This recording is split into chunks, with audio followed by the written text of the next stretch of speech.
फरवरी 2002 में हुए गोधरा कांड के बाद गुजरात दंगों की चपेट में आ गया। एक उन्मादी भीड़ ने मुसलमानों की एक सोसाइटी को घेर लिया। इस सोसाइटी का नाम था गुलबर्ग सोसाइटी। इस सोसाइटी में रहने वाले 69 मुसलमानों को एक भीड़ ने निर्ममता से मार डाला। इस सोसाइटी के लोगों का गोधरा कांड से दूर दूर तक कोई नाता नहीं था, लेकिन इसमें रहने वाले बच्चों, महिलाओं, बूढ़ों को जिंदा जला दिया गया।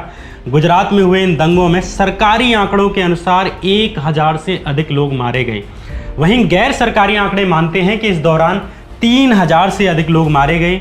गुजरात दंगों की जब जांच हुई तो अलग अलग मामलों जैसे कि बेकरी मामला, बिल्किस बानो मामला, नरोदा पाटिया मामला, ऐसे ही गुलबर्ग सोसाइटी का मामला कोर्ट में चला। गुलबर्ग सोसाइटी मामले में नरेंद्र मोदी की संदिग्ध भूमिका पर सवाल उठाए गए। इस मामले में गठित एसआईटी की टीम ने साल 2012 में नरेंद्र मोदी को क्लीन चिट दे दी और कहा कि गुजरात दंगों में नरेंद्र मोदी का कोई हाथ था, इसके सबूत नहीं मिलते। एसआईटी की जांच पर सवाल उठने लगे। इस मामले में नरेंद्र मोदी की भूमिका की दोबारा जांच करने के लिए सुप्रीम कोर्ट में एक याचिका डाली गई, लेकिन बीते शुक्रवार यानी 24 जून 2002 के दिन सुप्रीम कोर्ट ने इस याचिका को खारिज कर दिया और कहा कि एसआईटी की जांच सही है, ढंग से की गई है, उसमें ऐसा कोई तथ्य नहीं है जो बताए कि अल्पसंख्यक समुदाय के खिलाफ हिंसा के लिए हाई लेवल पर कोई साजिश रची गई थी। आज हम बात करेंगे गुजरात दंगों में नरेंद्र मोदी की भूमिका से जुड़े इस गुलबर्ग सोसाइटी मामले की, और बात करेंगे कि गुलबर्ग सोसाइटी का वो मामला क्या है जिसमें 69 मासूम लोगों को एक भीड़ ने जिंदा जला दिया। बात करेंगे जाकिया जाफरी की, जिनकी याचिका को सुप्रीम कोर्ट ने खारिज कर दिया, और बात करेंगे गोधरा कांड की, जिसके बाद हुए गुजरात दंगों को क्रिया के बदले प्रतिक्रिया कहा जाता रहा। गोधरा कांड से 2 दिन पहले हुए उस मुस्लिम विरोधी आतंक की भी बात करेंगे जिसके बाद गोधरा कांड हुआ, लेकिन आपने कहीं इसकी चर्चा नहीं सुनी होगी। गोधरा के बारे में कहा जाता है कि एक भीड़ ने ट्रेन में आग लगाई थी, लेकिन इसकी जांच करने वाले सिटीजन ट्रिब्यूनल ने अपनी जांच में कुछ और ही कहा जो एक बड़ी साजिश की तरफ इशारा करता है। इसलिए सिटीजन ट्रिब्यूनल पर भी आज विस्तार से बात करेंगे। नमस्कार, मैं श्यामीरा सिंह। 27 फरवरी 2002 के दिन अरब सागर के किनारे बसे गुजरात में बाकी के दिनों की तरह ही सुबह का सूरज उगा। लोग अपने काम धंधे की शुरुआत करने को थे। रविवार का दिन था, सुबह के 7 बज रहे थे। घड़ियों की सुइयां कुछ ऊपर की ओर बढ़ी, तभी गुजरात के पंचमहल जिले में स्थित गोधरा रेलवे स्टेशन पर एक ट्रेन आकर रुकती है। नाम था साबरमती एक्सप्रेस। ये ट्रेन उत्तर प्रदेश के अयोध्या से चलते हुए अहमदाबाद की तरफ चल रही थी। गोधरा से अहमदाबाद पहुंचने में करीब 130-140 किलोमीटर यानी 2 से ढाई घंटे का समय और बचा था। ट्रेन गोधरा से अहमदाबाद की ओर चलने को थी, तभी किसी ने ट्रेन की आपातकालीन चेन खींच दी।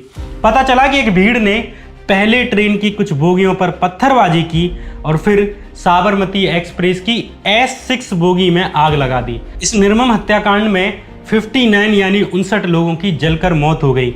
हिंदू संगठनों ने आरोप लगाया कि मुस्लिम धर्म के कुछ लोगों ने बोगी में आग लगा दी थी, क्योंकि उस ट्रेन में अधिकतर अयोध्या से आने वाले कार सेवक सवार थे। हालांकि इस मामले में और भी एंगल हैं। इस मामले की अलग अलग जांच समितियों द्वारा जांच की गई। नानावती आयोग ने साल 2008 में जारी की गई अपनी जांच में कहा कि ये पहले से तय एक साजिश थी।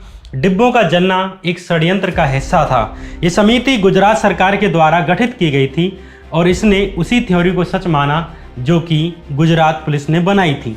वहीं इस कांड की जांच करने वाली यूसी बनर्जी समिति ने अपनी जांच में कहा कि गोधरा में ट्रेन जलने की घटना साजिश नहीं बल्कि मात्र एक दुर्घटना थी।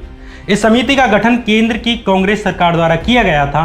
उस समय लालू यादव रेल मंत्री थे। पहली वाली जांच समिति यानी नानावती आयोग ने इस मामले को सुनियोजित माना था और एक स्थानीय मौलवी हुसैन उमर जी को गोधरा कांड का असली मास्टरमाइंड बताया था और अपनी जांच में कहा कि उन्हीं की वजह से एक दिन पहले ही पेट्रोल खरीदी गई थी और इसके बाद गोधरा कांड को अंजाम दिया गया। नानावती आयोग ने यह रिपोर्ट 2008 में जारी की थी, लेकिन इसके 3 साल बाद मौलवी हुसैन उमर जी को अदालत द्वारा निर्दोष बताते हुए रिहा कर दिया गया। नानावती आयोग की रिपोर्ट को कई लोग संदिग्ध दृष्टि से देखते हैं। इसका कारण आयोग के सदस्यों की सरकार से नज़दीकी बताया जाता है। आयोग की जांच की खामियों पर कई बड़े सवाल खड़े हुए, क्योंकि ये एक तरह से गुजरात पुलिस का वर्जन मालूम पड़ती थी। एक जांच समिति गोधरा कांड को सुनियोजित साजिश बताती है और दूसरी जांच समिति इसे महज एक दुर्घटना मानती है। इन दोनों ही समितियों की जांच रिपोर्ट पर राष्ट्रीय मानवाधिकार आयोग यानी ह्यूमन राइट कमीशन ने कहा कि ये दोनों ही रिपोर्ट पक्षपातपूर्ण हैं यानी बाइस्ड हैं।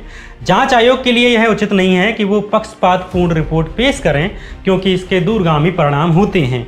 इसी मामले में एक और जांच की गई। ये जांच की गई कंसर्न्ड सिटीजन्स ट्रिब्यूनल के द्वारा। इस ट्रिब्यूनल की जांच के अनुसार साबरमती एक्सप्रेस 22 फरवरी के दिन अहमदाबाद से अयोध्या के लिए निकली थी। इसमें सैकड़ों कार सेवक सवार थे। गोधरा से करीब 80 किलोमीटर दूर दाहोद रेलवे स्टेशन पर कार सेवकों ने एक मुस्लिम दुकानदार के साथ मारपीट की और दुकानें भी तोड़ डाली। माना यह भी जाता है कि यह घटना अयोध्या से लौटते समय घटी थी, ना कि जाते समय। इस घटना की कोई क्लियर डेट नहीं मालूम, लेकिन ये सच है कि यह घटना हुई। इसके अलावा अयोध्या पहुंचने के पहले ही रुदौली और दरियाबाद स्टेशन के बीच कार सेवकों ने मुस्लिम यात्रियों, महिलाओं और बच्चों पर हमले किए। जब कुछ मुस्लिम लड़कों ने इसका विरोध किया तो उन्हें पतरंगा और रोजा गांव स्टेशन के बीच ट्रेन से फेंक दिया गया। रुदौली स्टेशन पर कई मुस्लिम महिलाएं खून से लथपथ अवस्था में ही ट्रेन से कूद गईं। इसके बाद कार सेवकों को रुदौली स्टेशन पर जो भी मुस्लिम मिला उस पर हमला करना शुरू कर दिया। साबरमती एक्सप्रेस में सवार इन सैकड़ों कार सेवकों ने खूब आतंक मचाया। अयोध्या और उसके आसपास के जिलों से निकलने वाले एक अखबार जन मोर्चा ने गोधरा कांड से 2 दिन पहले यानी 25 फरवरी 2002 के दिन इन खबरों को छापा। जनमोर्चा अखबार के अनुसार साबरमती एक्सप्रेस में सवार करीब 2000 त्रिशूलधारी बजरंग दल कार्यकर्ताओं ने दरियाबाद स्टेशन के प्लेटफॉर्म पर भयंकर आतंक मचाया।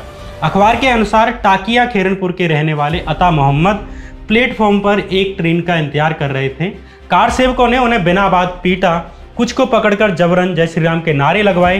50 साल के मोहम्मद अवसार की दाढ़ी पकड़कर नोच डाली और उनके शरीर में त्रिशूल घोंप दिया। रुदौली स्टेशन पर एक और आदमी को लोहे की रोड़ों से पीटा गया। स्थानीय लोगों ने पुलिस को सूचना दी, लेकिन कोई एफआईआर नहीं दर्ज की गई। घायलों को अस्पताल ले जाया गया। पीड़ित घायलों को मालूम ही नहीं था कि उन्हें क्यों पीटा जा रहा है। आसपास के हिंदुओं ने बजरंग दल के शर्मनाक हमले की आलोचना की। स्थानीय मुस्लिम नेताओं ने भी लोगों से शांति और बदले में कुछ न करने की अपील की। धर्म के उन्माद में पागल कार सेवकों की ये भीड़ अयोध्या से वापस अहमदाबाद लौटने के लिए साबरमती एक्सप्रेस में सवार हो गई। रास्ते भर आतंक मचाया गया। वही नारे लगाए गए जो आज लगाए जाते हैं। दूध मांगोगे तो खीर देंगे, कश्मीर मांगोगे तो चीर देंगे। मुस्लिमों भारत छोड़ो, पाकिस्तान जाओ, मंदिर वहीं बनाएंगे, आदि आदि। इन कार सेवकों के हाथ में लाठियां और त्रिशूल थे। बहुत से यात्रियों को परेशान किया गया। सीटें घेर ली गईं, लेकिन अधिकतर यात्री शांत रहे। 27 फरवरी के दिन ये ट्रेन सुबह के 7:30 बजे यानी साबरमती एक्सप्रेस गुजरात के गोधरा पहुंच गई। आउटलुक मैगजीन के अनुसार ऐसा कहा जाता है कि यहाँ कार सेवकों की मुस्लिम दुकानदारों से फिर झड़प हुई। कुछ ऐसी भी रिपोर्टें जो कहती हैं कि कार सेवकों ने एक मुस्लिम लड़की को छेड़ा और उसे ट्रेन के अंदर ले जाने की कोशिश की। इसी दौरान मुस्लिम दुकानदारों की कार सेवकों से लड़ाई हो गई। यहीं पर एक दूसरी घटना भी बताई जाती है कि S6 कोच जिसमें कि आग लगाई गई थी, जब एक मुस्लिम चाय वाला जब चाय बेचने के लिए कोच में घुसा तो कार सेवकों ने उससे बदसलूकी की और भगा दिया। एक आरोप ये भी लगाया जाता है कि चूंकि ट्रेन स्टेशन पर रुकी हुई थी तो इसलिए कुछ कार सेवक साबरमती एक्सप्रेस की बोगियों पर चढ़ गए और प्लेटफॉर्म के दूसरी साइड जहां पर कि सुबह सुबह शौच आदि के लिए गुजरने वाली मुस्लिम महिलाएं निकल रही थीं तो उन्हें अश्लील इशारे करने लगे। कुल मिलाकर गोधरा पर वही आतंक मचाया गया जो साबरमती एक्सप्रेस शुरू होने के दिन से मचाया जा रहा था। इसके बाद ट्रेन अहमदाबाद की तरफ चल दी, जो कि अब 2 या 2.5 घंटे ही दूर रह गया था। लेकिन अचानक से किसी ने ट्रेन की चेन खींच दी, क्योंकि पीछे कुछ कार सेवक छूट गए थे। इसके बाद ट्रेन चल दी। ट्रेन 1 किलोमीटर दूर ही चली हो गई कि सिंगल फलिया नाम की एक जगह पर दोबारा से ट्रेन रोक दी गई। लेकिन इस बार किसी के छूटने के लिए नहीं, बल्कि एक अग्निकांड की वजह से, जिसकी वजह से अगले 3 दिन तक पूरा गुजरात जलता रहा। ट्रेन किसने खींची, किस लिए खींची ये मालूम नहीं। चेन खींचने से रुकी या किसी अन्य कारण से रुकी ये भी क्लियर नहीं है। ड्राइवर और अन्य यात्रियों ने देखा कि S6 बोगी में आग लग गई है। सवाल यह कि आग लगी या लगाई, और अगर लगाई तो किसने लगाई। गुजरात पुलिस का वर्जन यह है कि आसपास रहने वाले घांची मुसलमानों ने बड़ी संख्या में इकट्ठा होकर ट्रेन के ऊपर पेट्रोल बम फेंके, जिससे बोगी में आग लग गई। सरकारी वर्जन के मुताबिक उस वक्त ट्रेन पर अटैक करने के लिए करीब 2000 मुस्लिम इकट्ठे हुए। लेकिन यहाँ पहला सवाल ये उठता है कि पूरी ही ट्रेन में जब कार सेवक सवार थे और भरे हुए थे तो टारगेट सिर्फ S6 बोगी को ही क्यों किया गया? और अगर कार सेवकों पर हमले के लिए 2000 मुस्लिम इकट्ठे थे तो उन्होंने बाकी बोगियों पर हमला क्यों नहीं किया गया और सिर्फ एक बोगी पर ही हमला क्यों किया? और ऐसा कैसे हो सकता है कि कार सेवकों पर हमला करने आई इतनी बड़ी भीड़ सिर्फ एक बोगी को ही टारगेट करे? दूसरा सवाल ये भी उठता है कि क्या बाकी बोगियों के कार सेवक S6 बोगियों के यात्रियों को बचाने के लिए अपनी बोगियों से बाहर आए थे?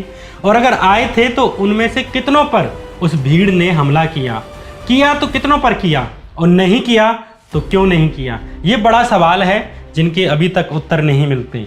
S6 बोगी में 58 जले हुए शव मिले। इनमें 26 महिलाएं थीं और 12 बच्चे थे, 20 पुरुष थे। इसके अलावा 43 लोग घायल हुए, लेकिन उन्हें मामूली इंजरी आई और उन्हें अस्पताल ले जाया गया और वहां से छोड़ दिया गया। अब बड़ा सवाल यह है कि बोगी में आग से जल जाने वाले शवों को पहचानना मुश्किल था। गोधरा के कलेक्टर ने भी जांच करने वाले ट्रिब्यूनल को बताया था कि केवल 5 शवों की ही पहचान हो सकी थी, वो भी उनके पास मौजूद सामान और अन्य चीजों के कारण। मरने वालों में अधिकतर महिलाएं और बच्चे थे, तो कैसे कहा जा सकता है कि वे सब कार सेवक ही थे जिसकी वजह से उन्हें टारगेट किया गया था? दूसरा बड़ा सवाल ये भी है कि चूंकि ट्रेन चल रही थी, इसलिए चलती ट्रेन कोई बाहर से कैसे रोक सकता है? अगर अंदर से रोकी गई थी तो चेन पुलिंग करके रोकी गई होगी, और इसका कारण क्या हो सकता है कि चेन पुलिंग की गई? इसका तार्किक कारण यही माना जाता है कि S6 बोगी में पहले से ही आग लग गई थी, जिसकी वजह से किसी यात्री ने चेन पुलिंग करके बोगी रोकी। इसके अलावा इस जांच ट्रिब्यूनल ने यह भी पाया कि बाहर से कोई ज्वलंत पदार्थ नहीं फेंका गया। अगर बाहर से कोई ज्वलंत पदार्थ फेंका गया होता तो ट्रेन का बाहरी हिस्सा नीचे तक जल रहा होता, लेकिन S6 बोगी के बाहर सिर्फ खिड़की के पास तक का हिस्सा जला हुआ था, लेकिन नीचे का नहीं जल रहा था। बाहरी क्षेत्र से ज्वलंत पदार्थ फेंकने पर वो ट्रेन के बाहरी हिस्से यानी बॉडी पर अच्छे से फैलता और बाहरी हिस्सा खिड़की के नीचे से भी जलता, लेकिन नीचे का हिस्सा नहीं जला। अगर बोगी पर बाहर से पेट्रोल बम फेंके गए तो बाकी बोगियों को प्रभावित क्यों नहीं किया गया? लेकिन S6 के अलावा किसी भी बोगी में आग नहीं लगी। अगर जली हुई बोगी को ठीक से देखा जाए तो अंदाज़ा लगाया जा सकता है कि बोगी में अंदर से ही आग लगी होगी, जिसके कारण ऊपर की ओर उठने वाली लपटों से खिड़की के ऊपर वाला हिस्सा जल गया और निचला हिस्सा बचा रह गया। ये आप तस्वीरों में भी देख सकते हैं। ट्रिब्यूनल के अनुसार उनकी इन ऑब्जर्वेशंस को फॉरेंसिक साइंस लेबोरेटरी ने भी सही ठहराया है। कुल मिलाकर कंसर्न सिटीजन्स ट्रिब्यूनल ने गोधरा कांड के पीछे कई कारणों को माना जो मेन स्ट्रीम मीडिया में बाहर नहीं आते, न आज उन पर कोई बात होती है। इस ट्रिब्यूनल की जांच को सुप्रीम कोर्ट के रिटायर्ड जज justice VR Krishna Iyer lead कर रहे थे। इसमें अन्य सदस्यों में सुप्रीम कोर्ट के जज justice PV Sawant, Mumbai high court के जज जस्टिस होसवेत सुरेश और पूर्व IPS अधिकारी और त्रिपुरा के DGP रहे डॉक्टर KS सुब्रमण्यम और मजदूर किसान शक्ति संगठन की अरोड़ा राय भी थी। इसके अलावा 3 सदस्य और थे, लेकिन इनमें कोई भी मुसलमान नहीं था। हालांकि ये बात साबित नहीं हो सकी कि आग किसने लगाई, और लगाई भी थी तो अंदर से लगी थी या बाहर से लगाई गई थी, इसका कारण आज तक नहीं मालूम। जैसे कि ट्रेन की जली बोगी में गेहूं और चावल भी जले हुए मिले थे, जिससे कि ये भी अनुमान लगाया जाता है कि शायद यात्रियों के पास स्टोव वगैरह रहा होगा। और एक अनुमान ये भी लगाया जाता है कि हो सकता है यात्रियों के बीच सीट को लेकर विवाद छिड़ा हो, क्योंकि कार सेवकों ने रास्ते भर रिजर्व सीट वालों को तंग किया था। इसके कारण शायद गोधरा के घोंची मुसलमानों ने शायद इस घटना को बाद में अंजाम दिया। कुल मिलाकर गोधरा स्टेशन पर S6 बोगी में लगी आग एक रहस्यमयी इतिहास लिए हुए बैठी है। इसके पीछे के असली कारण नहीं मालूम, और नहीं मालूम कि इसके पीछे कौन लोग थे। अंततः गोधरा कांड मामले में 31 लोगों को अदालत द्वारा दोषी ठहराया गया, जिसमें से 11 लोगों को मौत की सज़ा सुनाई गई और 20 को उम्र कैद की सज़ा सुनाई गई। अगर अदालत ने उन्हें सज़ा दी है तो ज़रूर उनकी कुछ भूमिका रही होगी, ऐसा माना जा सकता है। गुनाह किया है तो सज़ा भी मिलनी चाहिए, और सज़ा उन कार सेवकों को भी मिलनी चाहिए जिन्होंने रास्ते भर आतंक मचाया और लोगों की दाढ़ी खींची, नारे लगवाए, त्रिशूल घोंपे और लोहे की रॉड से पीटा। फिर भी अगर गोधरा कांड इन घटनाओं के बदले अंजाम दिया गया या कथित क्रिया की प्रतिक्रिया थी, तब भी ये मानवता के खिलाफ जघन्य अपराध था, जिसकी जितनी चाहे भत्सन न की जानी चाहिए। लेकिन गोधरा के बाद जिन निर्दोष मुसलमानों को सजा दी गई और उसे क्रिया की प्रतिक्रिया कहकर प्रचारित किया गया तो इस अपराध को ढका नहीं जा सकता। ये क्लियर राजनीतिक महत्वाकांक्षाओं के द्वारा कुछ संगठनों की सामूहिक और साजिशन अपराध थी। इस बात के साक्ष्य मिलते हैं कि गोधरा कांड को कुछ संगठनों द्वारा ऐसे दिखाया गया कि गोधरा में अयोध्या से आने वाले कार सेवकों को जलाकर मार डाला गया है। इसके बाद साजिशन और सांगठनिक तरीके से पूरे गुजरात को जलाया गया। कुछ धर्मांध लोगों, वे चाहे हिंदू हों चाहे मुस्लिम हों, उसकी सजा निर्दोष हिंदुओं और मुसलमानों को झेलनी पड़ी। अदालत ने लेट सवेर गोधरा के जिम्मेदार आरोपियों को सजा दी, लेकिन जिन्हें गुजरात दंगों में जिंदा जला दिया गया उन्हें किस बात की सजा दी गई थी? 27 फरवरी को हुए गोधरा कांड के बाद एक खास समुदाय के खिलाफ माहौल तैयार किया गया। अगले ही दिन पूरे राज्य में जगह जगह दंगे होने शुरू हो गए। दिन के 12 भी नहीं बजे थे कि अहमदाबाद के नरोदा, बापूनगर, पालड़ी, बेजलपुर, रानीप जैसे इलाकों में दंगे शुरू हो गए। पुलिस के कंट्रोल रूम पर अलग अलग इलाकों से फोन की घंटियां बजने लगीं। पूरे शहर में चीख पुकार मच गई। पुलिस को कॉल करने वालों में एक कॉल गुलबर्ग सोसाइटी में रहने वाले एहसान जाफरी की भी थी। एहसान जाफरी कांग्रेस के सांसद थे। सोसाइटी के आसपास बड़ी संख्या में लोग इकट्ठे हो रहे थे। इस सोसाइटी में अधिकतर मुस्लिम रहते थे। सोसाइटी से करीब 1 किलोमीटर की दूरी पर 2 कार सेवकों के शव लाए गए थे, जिन्हें साबरमती ट्रेन में गोधरा स्टेशन पर जला दिया गया था। सोसाइटी के बाहर 2 पुलिस वाले भी खड़े थे, लेकिन उनके पास हथियार के नाम पर सिर्फ लाठी थी। सैकड़ों की भीड़ ने सोसाइटी के गेट को तोड़ दिया और पत्थर और पेट्रोल बम बरसाना शुरू कर दिया। दंगाई भीड़ ने इन बेगुनाहों के घर में आग लगाना शुरू कर दिया, जिनका गोधरा कांड से दूर दूर तक कोई मतलब नहीं था। करीब 35 लोगों को वहीं जिंदा जला दिया गया। न बच्चों को छोड़ा गया, न महिलाओं को छोड़ा गया। गुलबर्ग सोसाइटी के कुल करीब 69 यानी 69 लोगों की हत्या कर दी गई। ये भीड़ गोधरा में जिंदा जलाए गए 59 यानी 59 हिंदुओं का बदला लेना चाहती थी, लेकिन ले किससे रही थी? किसी के किए हुए की सजा किसी और को दी जा रही थी। इसी सोसाइटी में रहने वाले कांग्रेस के पूर्व सांसद एहसान जाफरी ने अपनी सोसाइटी और अपने परिवार की आत्मरक्षा के लिए अपनी लाइसेंसी बंदूक निकाली और गोली चला दी। गुस्साई भीड़ ने एहसान जाफरी को वहीं मौत के घाट उतार दिया। सोसाइटी के लोग कंट्रोल रूम को कॉल करते रहे, लेकिन कोई मदद नहीं पहुंची। इसका एक कारण ये भी था कि पूरा का पूरा शहर जल रहा था और पुलिस फोर्स उसके आगे बहुत कम पड़ गई। शाम के 4 बजे स्टेट रिजर्व फोर्स यानी SRP की कुछ टुकड़ियां अहमदाबाद पहुंची। उन्हें शहर में अलग अलग जगहों पर भेजा गया। कुछ पुलिस अधिकारी SRP की एक टुकड़ी को लेकर गुलबर्ग सोसाइटी की ओर निकले, लेकिन जब तक गुलबर्ग सोसाइटी की आग बुझ चुकी थी और सिर्फ धुआं निकल रहा था। इन पुलिस अधिकारियों के साथ BBC के पत्रकार प्रशांत दयाल भी थे, जिन्होंने अपनी एक रिपोर्ट में इस दृश्य का जिक्र किया। प्रशांत दयाल ने अपनी रिपोर्ट में लिखा है कि पुलिस और फायर ब्रिगेड के लिए करने जैसा कुछ काम ही नहीं बचा था। हाँ, कुछ लोग धुआं उठ रहे मकान की छत पर बचने के लिए छुपे हुए थे। उनकी मदद के लिए आई पुलिस से भी उन्हें डर लग रहा था। पुलिस किसी तरह उन्हें नीचे ले आई। इन लोगों में एहसान जाफरी की बीवी जाकिया जाफरी भी थी। एहसान जाफरी को पहले ही मार दिया गया था। आज तक जाकिया जाफरी न्याय के लिए कोर्ट में लड़ रही हैं। इन्हीं जाकिया जाफरी के लिए गुलबर्ग सोसाइटी मामले में सुप्रीम कोर्ट ने नरेंद्र मोदी की भूमिका पर SIT से मिली क्लीन चिट पर मोहर लगा दी है और कहा कि ऐसे सबूत नहीं मिले कि इसमें कहा जा सके कि ये एक साजिश थी। इसमें ऊपर अधिकारियों या मुख्यमंत्री नरेंद्र मोदी की कोई भूमिका नजर नहीं आती। सुप्रीम कोर्ट ने कहा कि जाकिया की अर्जी में मेरिट नहीं है। अदालत ने यह भी कहा कि SIT ने बेहतरीन काम किया और उसकी जांच में कोई दोष नहीं पाया जा सकता। इस मामले को बंद करने से संबंधित उसकी 8 फरवरी 2012 की रिपोर्ट पूरी तरह से तथ्यों पर आधारित है। हमें ऐसा लगता है कि गुजरात सरकार के असंतुष्ट अधिकारियों के साथ साथ अन्य लोगों का एक साझा प्रयास इस तरह के खुलासे करके सनसनी पैदा करना था, जबकि उनकी जानकारी झूठ पर आधारित थी। सुप्रीम कोर्ट का इशारा पूर्व IPS अधिकारी RV श्री कुमार और संजीव भट्ट की तरफ था, जिन्होंने इस मामले में गुजरात सरकार की नाकामी और मिली भगत पर गवाही दी थी। साथ ही सुप्रीम कोर्ट ने तीस्ता सीतलवाड़ पर भी टिप्पणी करते हुए कहा कि उन्होंने पीड़ित जाकिया जाफरी की भावनाओं का इस्तेमाल अपने पूर्वाग्रहों और हितों के लिए किया। आपको बता दूं कि जिन तीस्ता सीतलवाड़ का जिक्र सुप्रीम कोर्ट ने किया है, उन्हीं के NGO ने जाकिया जाफरी की याचिका डालने में मदद की थी। इस मामले में सुप्रीम कोर्ट ने कहा है कि 2006 से कार्रवाई चल रही है। इसमें शामिल हर पदाधिकारी की ईमानदारी पर सवाल करने की हिमाकत हुई, ताकि गुप्त उद्देश्य के लिए मामले को गरमाया रखा जा सके। जो प्रक्रिया का इस तरह से इस्तेमाल करते हैं, उन्हें कटघरे में खड़ा करके उनके खिलाफ कानून के दायरे में कार्रवाई की जानी चाहिए। कोर्ट की इस टिप्पणी के बाद अब गुजरात क्राइम ब्रांच ने एक्टिविस्ट तीस्ता शीतलवाड़ और पूर्व आईपीएस अधिकारी आरबी श्री कुमार को गिरफ्तार कर लिया है। हालांकि जिस एसआईटी की जांच पर भरोसा करके सुप्रीम कोर्ट ने यह टिप्पणी की है, इसे लेकर भी कई सवाल उठते रहे हैं। गुजरात दंगों की जांच करने वाली एजेंसियों के बारे में कहा जाता है कि नरेंद्र मोदी के प्रभाव के चलते इन जांच एजेंसियों ने निष्पक्षता नहीं दिखाई। बाद में कई अधिकारियों को अलग अलग तरीके से प्रमोशन और रिटायरमेंट के बाद लाभ दिए गए, जिससे जांच एजेंसियों के परिणाम संदिग्ध माने जाते रहे हैं।